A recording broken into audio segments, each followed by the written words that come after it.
Hello Spankers, welcome back to my Chanel.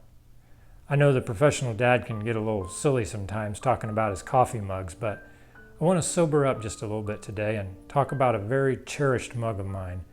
And in turn, I think it'll help explain how I got into collecting mugs and why I feel so passionate about them. This mug here is without a doubt my most beloved mug. Now I know there's nothing particularly special about it. You might not even notice it on the thrift store shelf. It's ceramic, handles on the left, sipping action is good, but none of the usual stats matter when it comes to this mug. You see, this mug was given to me by my grandfather. Grandpop is what us kids called him. Oh, we all loved Grandpop, but I think he and I had a special bond. I was the first grandson in the family, and he and I became thick as thieves. Fishing, woodworking, cars. He was even starting to teach me to fly because he was a pilot. He found out one morning that I'd never tried coffee, so he brewed me up a pot and gave it to me in this very mug. He joked the coffee would put hair on my chest. It never did, but that mug became mine that day, right from his cupboard. Sadly, today, this mug is all I have left of Grandpop.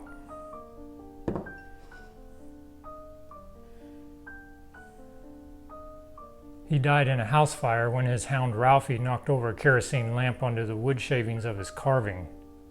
There was nothing to recover, but since I had the mug, it's the only piece of him I have left. And so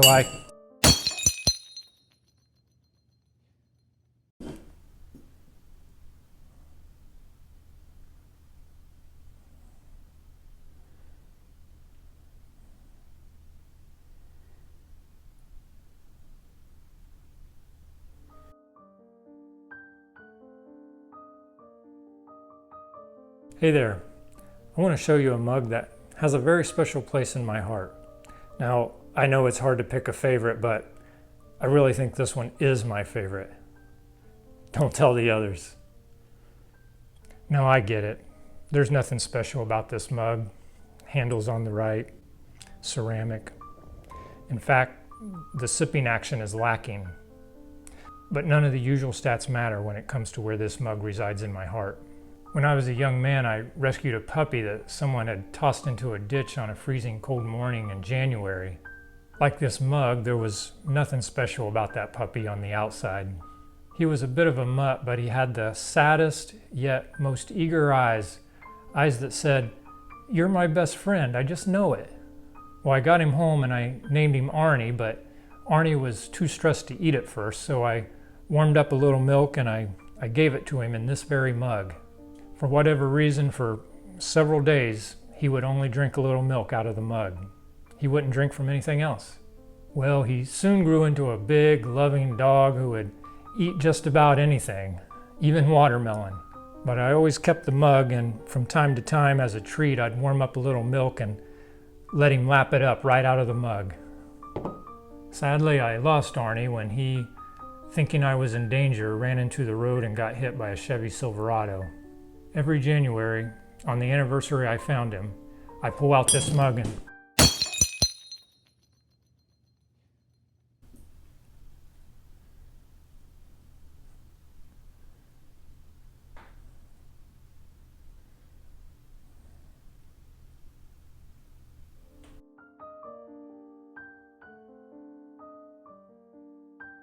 Hey there, I want to show you a mug today that, for me, is irreplaceable.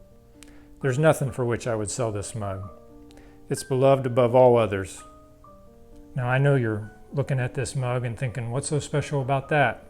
Handles on the right, made of ceramic, average sipping action. Well, the stats don't make this mug special. I'll tell you what is so special about this mug. When my wife and I met, we were so in love. We knew we'd be married straight away. We had a little wedding in a chapel out of town, the only one we could find available that day. We found a little house not far from there, and we planned on a life together. Not long after our son was born, he was such a joyous baby. We loved him so much. We called him our little Bop Bop. For my wife and I, he was our world. We didn't need anything else.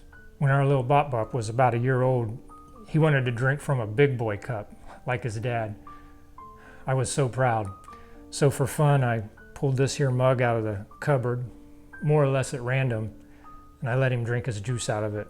Well, needless to say, that became his mug, and he would only drink from that one. No other mug would do.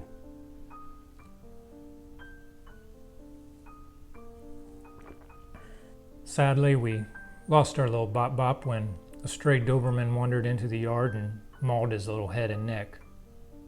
It was such a tragedy that my wife's and my marriage fell apart.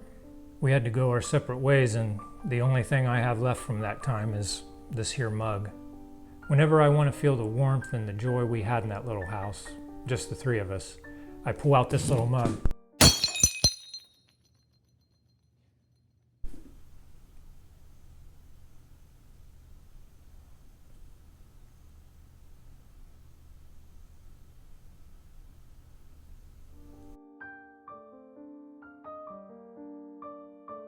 Hey everybody, I'm recording the outro to this video in portrait mode, but I flipped the video so that when I watch it, I see the same thing as I see when I look in the mirror, and my face looks better to me that way. But it looks different to anybody who knows me, and to anybody that doesn't know me, it doesn't really make a difference. But it looks better to me. You see what I'm saying? So I flipped it. Oh, and anyways, that makes the writing on my shirt backwards too. I don't know if that's distracting to you or not.